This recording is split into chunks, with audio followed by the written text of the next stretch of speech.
మన జీవితంలో ఏం జరగట్లేదో దాన్ని చూసి నిరుత్సాహపడుతూ ఉంటాం. Don't think about what's not happening in your life. Look at what God is doing. మన జీవితంలో ఏం జరగట్లేదో దాన్ని చూసి నిరుత్సాహపడద్దు. దేవుడు ఏం చేయబోతున్నాడో దాని ఎడల నిరీక్షణ కలిగి ఉండండి. చాలాసార్లు నీకు వ్యతిరేకమైనవి జరుగుతున్నప్పుడు నువ్వు చేయవలసింది ప్రతి పరిస్థితుల్లోనూ నీవు దేవుణ్ణి స్తుతించాలి. దేవుడు నీ పక్షాన పనిచేయట్లేదు అని నీ చుట్టూ ప్రతి పరిస్థితి మాట్లాడుతున్నప్పుడు నువ్వేమని మాట్లాడాలి అంటే, యెహోవా దయాళుడు, ఆయన కృప నిరంతరం ఉండును. 2వ దినవృత్తాంతముల గ్రంథంలో ఉంటుంది. వారు పాడుటకు స్తుతించుటకు మొదలు పెట్టగా నీవు మొదలు పెడితే ఆయన మొదలు పెడతాడు. నీవు నోరు తెరిచి దేవుని స్తుతిస్తే ఆయన హస్తము చాపి నిన్ను రక్షిస్తాడు. పౌలు శీలలను తీసుకువెళ్ళి చెరసాల్లో బంధించారు, సంకెళ్ళు వేశారు, చేతులకు కాళ్ళకు సంకెళ్ళు బిగించారు, బాగా కొట్టారు. ఒంటరిగా ఉన్నారు, ప్రార్థన చేసుకున్నారు.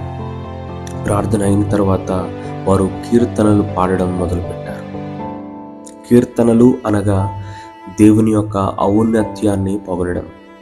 దావీదు దేవుణ్ణి కీర్తించాడు. దేవుని మనస్సును, దేవుని దృష్టిని ఆయన వైపుకు త్రిప్పాడు. పౌలు శీలలు కూడా దావీదు కీర్తనలు పాడడం మొదలుపెట్టిన తర్వాత చెరసాల పునాదులు వణికాయి. ఎంత వణికాయి అంటే ఆ సంఖ్యలు వాటికంతటా అవే దిగిపోయాయి. నీ స్తుతులు కొన్ని అద్భుతాలు చేస్తాయి. నీ స్తుతులు తెరవని తలుపులు తెరుస్తాయి. అక్కడ కూడా ఆ తలుపులు వాటంతటికి అవే తెరుచుకున్నాయి. When you praise God, there is invention of heaven. పరలోకము మీరున్న స్థలములోకి దిగవచ్చును. The devil can beat your back, but as long as he cannot shut your mouth, you can change the scenario of your life. అపవాది మీ నోరు ముయ్యనంత వరకు మీ జీవితంలో ఉన్న పరిస్థితులను మీరు మార్చుకోగలుగుతారు స్తుతుల ద్వారా. ఇర్మియా గ్రంథము 1వ అధ్యాయము 4వ వచనం. యెహోవా వాక్కు నాకు ప్రత్యక్షమై ఇలాగు సెలవిచ్చెను, గర్భములో నేను నిన్ను రూపింపక మునిపే నిన్నెరిగితిని. మనకు రూపం లేకముందే దేవుడు మనల్ని ఎరుగును. మనం ఇంకా చిన్న కణముగా ఉన్నప్పుడే దేవుడు చూశాడు. ఆ కణములో ఆయన నిర్ణయించాడు. ఆ చిన్న కణము, ఆ రూపము లేని బీజమును జనముల మీదను రాజ్యముల మీదను అధిపతిగా నియమించాడు. If God can design the destiny of a small dot, you are now more than a dot. మీరు మనుషుల యొక్క చేతి పని కాదు, దేవుని యొక్క చేతి పని అయి ఉన్నారు. You are the masterpiece of God. మీరు దేవుని చేత నిర్మించబడిన వారై ఉన్నారు, దేవుని చేత పంపబడిన వారై ఉన్నారు. ఇర్మియా గ్రంథం 1వ అధ్యాయం 5వ వచనంలో ఉంటుంది, నీవు గర్భము నుండి బయలు పడక మునిపే నేను నిన్ను ప్రతిష్ఠించితిని, జనములకు ప్రవక్తగా నిన్ను నియమించితిని.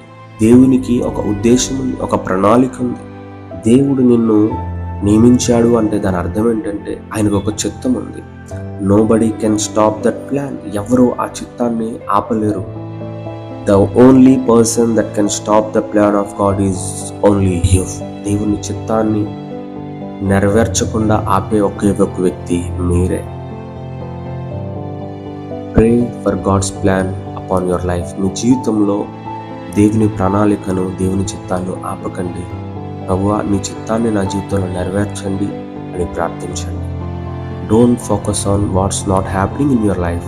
Focus on what God is going to do in your life. మీ జీవితంలో దేవుడు చేసే తన చిత్తాన్ని, దాని మీద మీరు నిరీక్షణ కలిగి ఉండండి.